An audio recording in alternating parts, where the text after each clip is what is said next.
नमस्ते साथियों।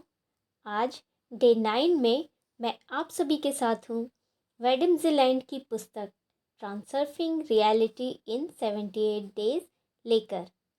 आज 9वें दिन देखते हैं लेखक ने हमें क्या स्टेटमेंट दी है। साई ऑफ रिलीफ, राहत की सांस। लेखक ने राहत की सांस का अर्थ हमें बताया है उन बोझों और मानसिक दबावों से मुक्ति जो हमारी ज़िंदगी को मुश्किल बनाते हैं। जब हम अपने भीतर के तनाव को पहचानते हैं और उसे छोड़ने की कोशिश करते हैं तो हमें एक नई स्वतंत्रता और हल्कापन महसूस होता है। अक्सर हम अपने ऊपर अनावश्यक जिम्मेदारियों और अपेक्षाओं का बोझ उठाते हैं। यह मानसिक तनाव को बढ़ाता है और हमारी ऊर्जा को नष्ट करता है। राहत की सांस लेने का पहला कदम यहाँ उन विचारों और जिम्मेदारियों को पहचानना है जो हमें आगे बढ़ने से रोकती हैं। जब हम इनसे छुटकारा पाते हैं तो हम खुद में हल्का महसूस करते हैं। पुरानी और बेमतलब की जिम्मेदारियों को छोड़कर हम नए और वास्तविक लक्ष्यों की ओर बढ़ सकते हैं। यह हमें अपनी ऊर्जा को सही दिशा में लगाने का अवसर देती है। मानसिक बोझ कम करने से न केवल हमारी मानसिक स्थिति में सुधार होता है बल्कि यह शारीरिक स्वास्थ्य पर भी सकारात्मक प्रभाव डालता है। जब हम मानसिक रूप से हल्का महसूस करते हैं तो हम खुश और ऊर्जावान भी महसूस करते हैं। आमतौर पर ट्रांसर्फिंग तब तक संभव नहीं होता जब तक आपके पास पर्याप्त ऊर्जा ना हो।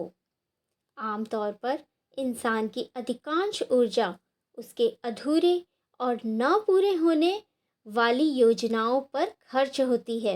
लक्ष्य आपके इरादे की ऊर्जा को सक्रिय करता है, लेकिन यह तभी होता है जब वह सच में पूरा किया जाए, न कि अधूरा रहने पर। यहाँ पर लेखक इस स्थिति में कह रहे हैं कि आपको या तो कुछ अधूरे इरादों को छोड़ देना चाहिए या उनको पूरा करने की कोशिश करनी चाहिए। आप खुद को थोड़ी आज़ादी दें। उन सभी बाधाओं की एक लिस्ट बनाएं जो आपको रोके हुए हैं और उन्हें अपने कंधों से उतार फेंकें। आपके ऐसा करते ही ऊर्जा का भंडार तुरंत मिलना शुरू हो जाएगा, जिससे आपको आगे बढ़ने में मदद मिलेगी। बहुत से लोग जीवन में कई तरह की जिम्मेदारियों, अधूरे कामों, कठोर शर्तों, योजनाओं और लक्ष्यों के बोझ तले दबे रहते हैं। उनको पहचानें और छोड़ दें जो आपको दबा रही हैं। व्यर्थ ऊर्जा बर्बाद करना मूर्खता है।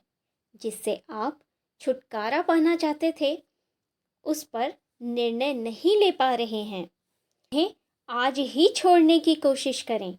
लेखक ने यहाँ कुछ उदाहरण हमें दिए हैं। हम अक्सर ऐसा सोचते हैं, मुझे सबसे बेहतर होना चाहिए, मैं सबको दिखाऊंगा कि मेरी कितनी कीमत है, मुझे जीतना ही है, नहीं तो मैं खुद को माफ़ नहीं कर सकता, मुझसे गलती नहीं होनी चाहिए, मैं एक विदेशी भाषा सीखूंगा और आने वाले दिन में मैं एक नई ज़िंदगी शुरू करूंगा, वगैरह वगैरह। इस तरह के विचार जिसे हम बार बार टालते ही रहते हैं, ये सभी हमारे लिए बेकार के बोझ हैं। बस यहाँ इन्हें ही पहचानना है जो हमें दबाते हैं या हम खुद ही इनके तले दबे पड़े रहते हैं। इन्हें जल्द से जल्द छोड़ें, तभी हमारी ट्रांसर्फिंग के लिए हम ऊर्जा जुटा पाएंगे। अगर हमारी ऊर्जा इन्हीं अधूरे लक्ष्यों में बटी रही तो हम आगे नहीं बढ़ सकते। इन सभी बोझों को जानने के बाद राहत की सांस यह कहती है कि या तो आप इन्हें पूरा करें या इसे आज और अभी छोड़ दें और राहत की सांस लें और हल्का महसूस करें। तो यहाँ राहत की सांस लेना हमें मानसिक तो यहाँ राहत की सांस लेना हमें मानसिक बोझ से मुक्त करने में मदद करता है और हमें अपने वास्तविक लक्ष्यों की ओर बढ़ने की प्रेरणा देता है। राहत की सांस लेना एक आवश्यक प्रक्रिया है जो हमें अपनी ज़िंदगी में नई दिशा और ऊर्जा प्रदान करता है। जब हम अपनी सोच में बदलाव लाते हैं और उन चीज़ों को छोड़ते हैं जो हमें दबा रही हैं, तो हम आत्मसम्मान और खुशी की ओर बढ़ते हैं और इस तरह हम अपनी ज़िंदगी को फिर से संवार सकते हैं। तो अपनी सोच में बदलाव लाएं और खुद को आज़ाद करें और एक बड़ी राहत की सांस लें। आज के लिए इतना ही। कल मिलते हैं डे 10 में एक नई एक्सरसाइज के साथ। चलो चलें क्रिएटर बनने के सफ़र पर। Be blessed for your journey. Thank you so much.